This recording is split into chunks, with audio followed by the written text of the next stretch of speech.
धन्यवाद आदरणीय श्रीमान सोमेन कोले जी, जो सेक्रेटरी हैं तपसिल जाति आदिवासी प्राक्तन सैनिक कृषि विकास शिल्प केंद्र के, जो गाँव में, वेस्ट बंगाल में, झारखंड में और कुछ क्षेत्र उड़ीसा के हैं, वहाँ आदिवासियों के लिए कार्यरत है।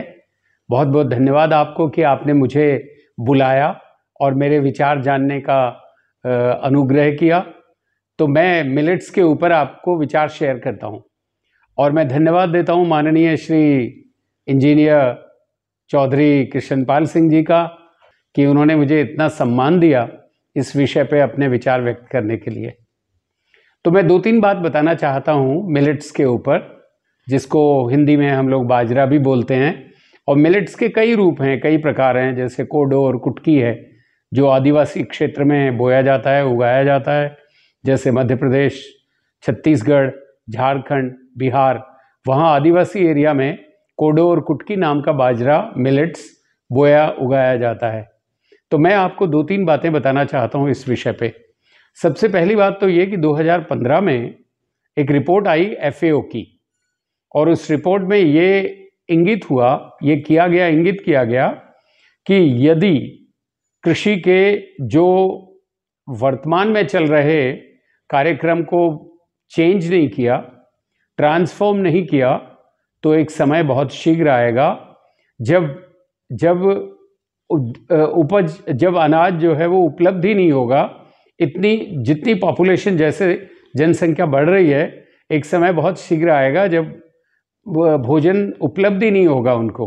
कारण उसका ये है कि जो आज के दिनांक में चावल और गेहूं की जो उपज कर रहे हैं, वाइड स्प्रेड एक्सटेंसिव उपज कर रहे हैं, इनफैक्ट इंटेंसिव भी कर रहे हैं, कि जिससे वाटर फुटप्रिंट उसका बहुत हाई है। 1 किलो उगाने में कई सौ लीटर पानी कंज्यूम होता है। अब इतना पानी, जब आप वाटर फुटप्रिंट इतना हाई है, तो एक समय बहुत शीघ्र ऐसा आएगा कि हमारी जो भूमि है वो इतनी उपजाऊ भी नहीं होगी, और जो ग्राउंड वाटर है उसका लेवल बहुत वैसे ही नीचे जा रहा है और बहुत नीचे चला जाएगा। तो ये डिफ़िकल्ट हो जाएगा कि सस्टेनेबल सप्लाई ऑफ फूड संभव नहीं हो पाएगा। तो पहला पॉइंट रिपोर्ट में ये इंगित हुआ कि तुरंत सभी देशों को, जितने भी पॉलिसी मेकर्स हैं देशों के, उनको ये प्लान आउट करना होगा कि चावल और गेहूं के स्थान पे मिलेट्स की खेती हो। अब मिलेट्स की खेती के बारे में दूसरा पॉइंट जो मैं बताना चाहता हूं वो ये है कि मिलेट्स चावल और गेहूं से वाटर फुटप्रिंट में तो भिन्न है, बेटर है, लेकिन सबसे बड़ी बात मिलेट्स के साथ ये है कि मिलेट्स में न्यूट्रिएंट्स, जो न्यूट्रिएंट्स मिलेट्स में हैं वो कई गुना चावल और गेहूं से अधिक हैं। इसका क्या अर्थ है? इसका अर्थ यह है कि यदि मिलेट्स खाएंगे तो जो उपभोक्ता हैं उनको बीमारियां होंगी नहीं। जैसे सबसे अधिक रोग जो आज भारत में हो रहा है उसमें नंबर 1 पे है डायबिटीज़। इनफैक्ट पूरे विश्व में बोला जा रहा है कि भारत विश्व के डायबिटीज़ का केंद्र होता जा रहा है, कैपिटल होता जा रहा है। तो हमको सब बोलते हैं कि India is the capital of diabetes in the world, और उसका कारण जो है वो हमारे दिनचर्या तो है, हमारा लाइफस्टाइल तो है, लेकिन उससे सबसे बड़ा कारण जो है वो ये है कि हम भोजन में, पहले हमारे पूर्वज मिलेट्स का अधिक उपयोग करते थे, हमने ऑलमोस्ट बंद कर दिया। आज स्थिति ये है कि सब लोग जानते हैं कि मिलेट्स सबसे न्यूट्रिशियस है। सब लोग जानते हैं कि यदि हम मिलेट्स का प्रयोग करेंगे, मिलेट्स को भोजन के रूप में ग्रहण करेंगे, तो हमको डायबिटीज़ नहीं होगा, क्योंकि ये एंटी डायबिटिक है। अच्छा, हार्ट की डिजीज़ दूसरी डिजीज़ हैं जो बहुत प्रोमिनेंट हैं, और जो बाजरा खाते हैं उनको हार्ट की डिजीज़ नहीं होती। तो ये एंटी डायबिटिक है और एंटी हार्ट रिलेटेड डिजीज़ का भी एंटी है। ये एंटीडोट समझिए उसको। अच्छा, तो अब क्या हुआ कि ये मालूम है सबको कि बाजरा सबसे अधिक न्यूट्रिशियस है, फिर भी भारत में हम बाजरा किसको खिलाते हैं? बाजरा हम पक्षियों को खिलाते हैं, बाजरा हम जानवरों को खिलाते हैं, स्वयं बाजरा नहीं कंज्यूम करते। अब धीरे धीरे ये जान गए हैं लोग कि बाजरा खा के हम बहुत सारे रोगों का निवारण कर सकते हैं। तो ये बात FAO की रिपोर्ट में क्लियरली आइडेंटिफाई और इंगित की गई कि सब लोगों को बाजरे की खेती करनी चाहिए। ये रिपोर्ट उसी समय मोदी जी पावर में आए थे। 2014 में मोदी जी पावर में आए और FAO की रिपोर्ट उनके सामने आई। जब मोदी जी ने ये देखा, अच्छा मोदी जी गुजरात से आते हैं और गुजरात, राजस्थान, मध्य प्रदेश, हरियाणा, ये 4 ऐसे राज्य हैं और to some extent Maharashtra, Karnataka और आंध्रा, जहाँ पे ट्रेडिशनली बाजरा खाते हैं लोग। इनफैक्ट गुजरात में तो कुछ कुछ सौराष्ट्र और काठियावाड़ ऐसे एरिया हैं जहाँ पे थ्रू आउट द ईयर बाजरा खाते हैं। अब जैसे मान लीजिए जो लोग बाजरे के बारे में जानते हैं वो अभी भी, जैसे हमारे अपने परिवार में हम लोग अक्टूबर से लेकर मार्च तक रेगुलरली बाजरे का सेवन करते हैं। तो जब मोदी जी के सामने ये रिपोर्ट आई तो उन्होंने सबसे पहले ये कहा, पॉलिसी अपने पूरे गवर्नमेंट सेटअप को ये कहा कि इमीडिएटली मिलेट्स के ऊपर कार्य किया जाए। तो पहला काम तो मोदी जी ने ये किया कि बाजरे का जो मिनिमम सपोर्ट प्राइस था, MSP था, वो 50% एक शॉट में बढ़ा दिया। ये पहली बार हुआ कि बाजरे की उपज के ऊपर MSP इतना बढ़ाया गया और 50% बढ़ा दिया।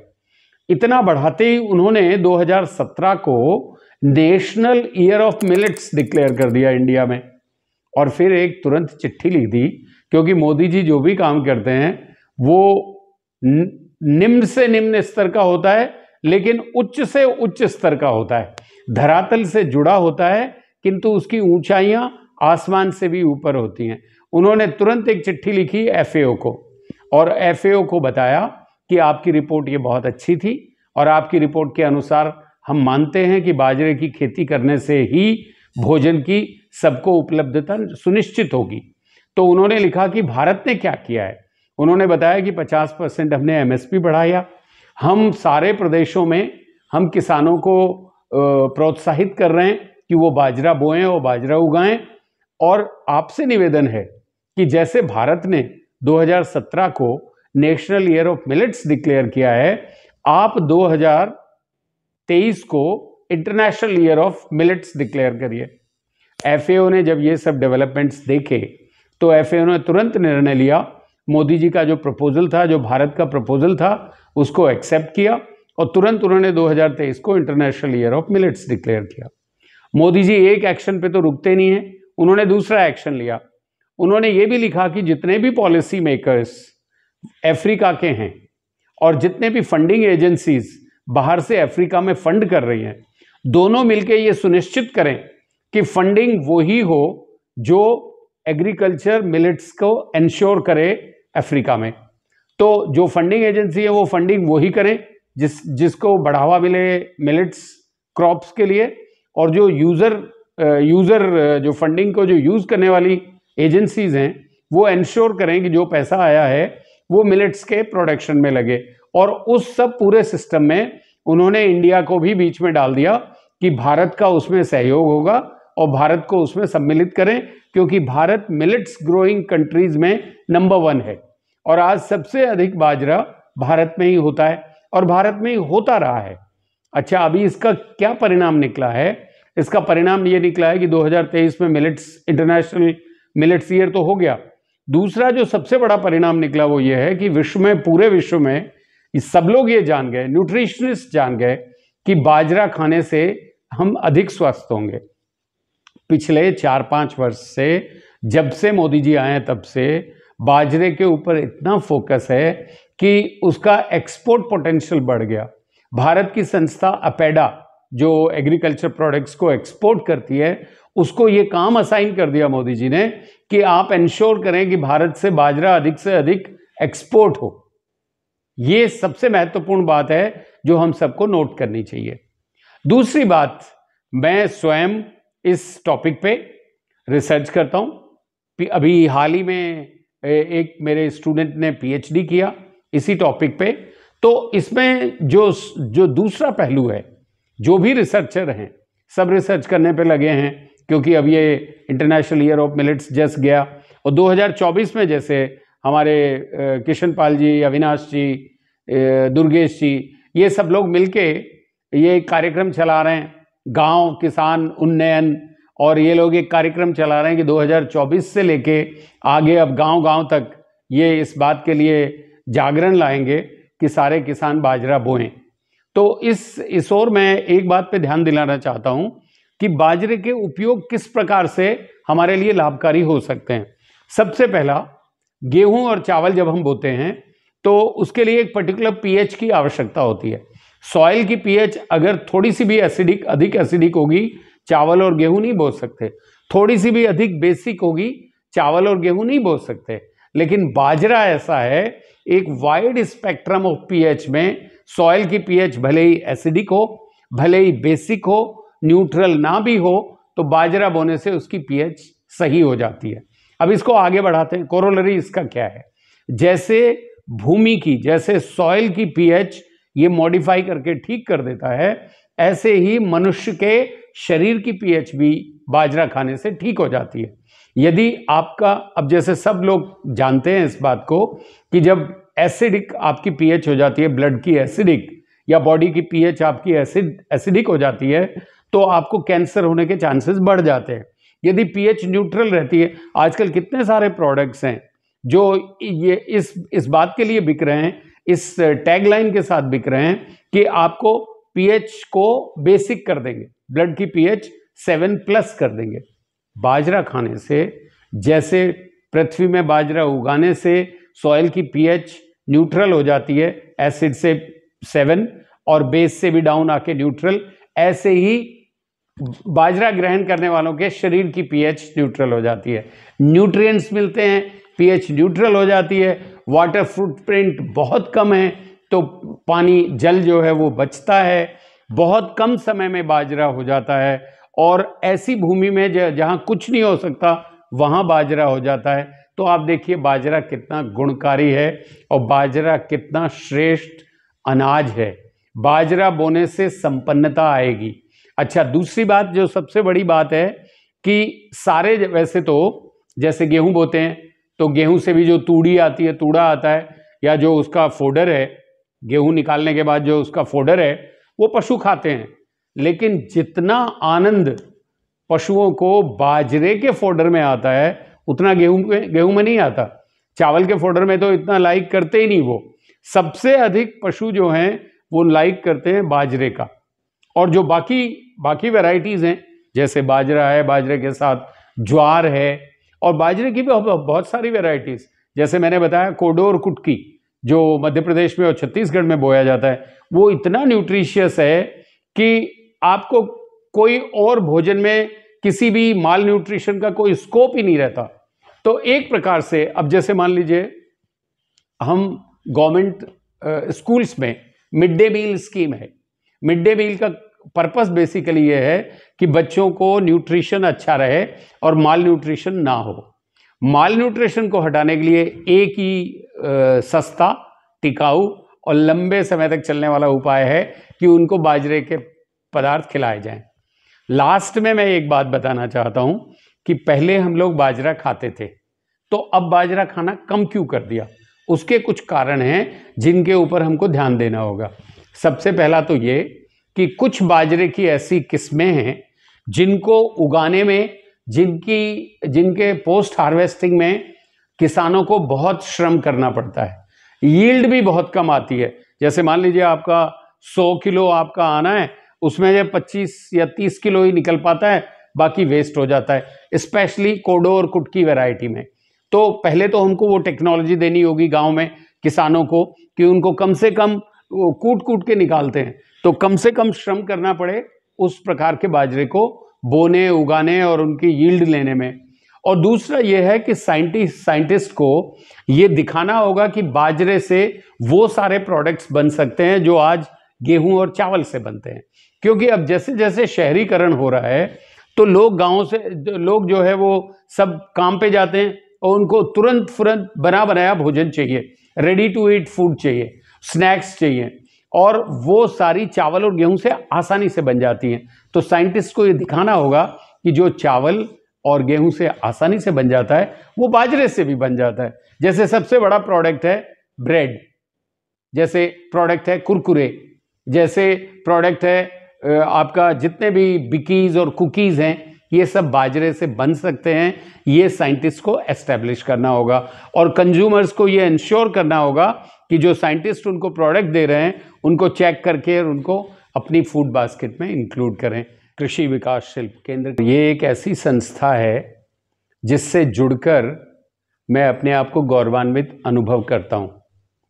मुझे बहुत आनंद आता है जब मैं देखता हूँ कि इनके 10,000 वॉलंटियर्स पूरे वेस्ट बंगाल में, प्रत्येक वेस्ट बंगाल के प्रत्येक डिस्ट्रिक्ट में जिस लगन और जिस डेडिकेशन के साथ समाज के उत्थान के लिए, विशेष रूप से दलित और आदिवासी जनजातियों के उत्थान के लिए कार्य कर रहे हैं, मुझे बहुत आनंद आता है ये सब देखकर।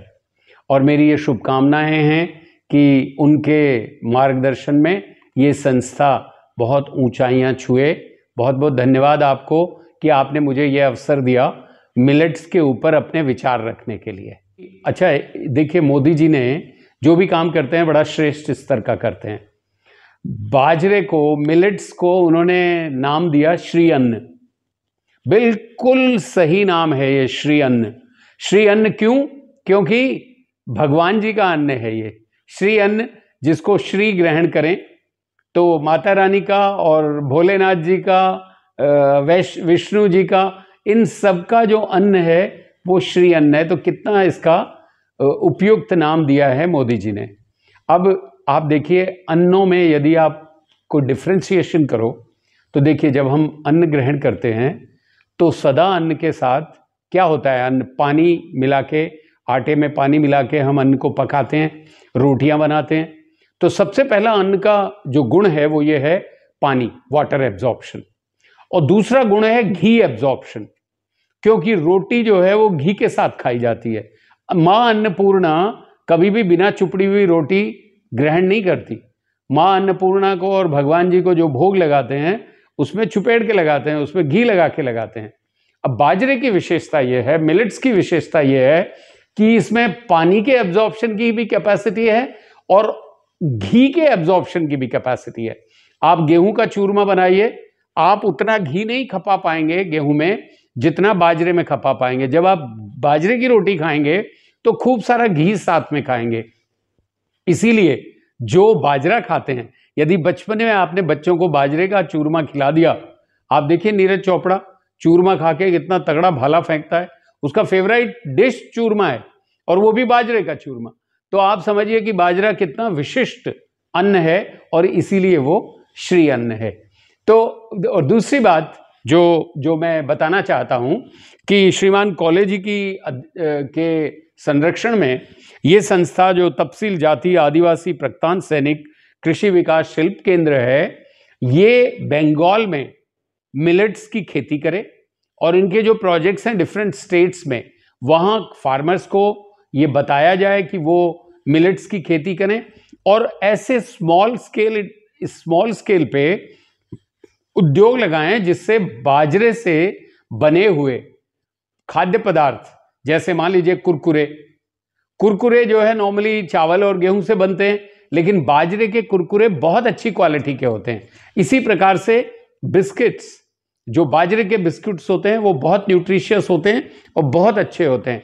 तो अब ये समय आ गया है कि कॉलेज की जो संस्था है कृषि विकास केंद्र, जो तपसील जाति के बेसिकली जुड़ी है, इनको बाजरे की खेती करनी चाहिए। और इन सब शब्दों के साथ मैं वाणी को विराम देता हूं और धन्यवाद देता हूं श्रीमान कृष्णपाल सिंह जी का और श्रीमान अविनाश वर्मा जी का और श्री दुर्गेश शर्मा जी का कि उन्होंने इतना मुझे सम्मान दिया और ये प्लेटफॉर्म पे मिलेट्स के बारे में बोलने का अवसर दिया। बहुत बहुत धन्यवाद, शुभकामनाएं।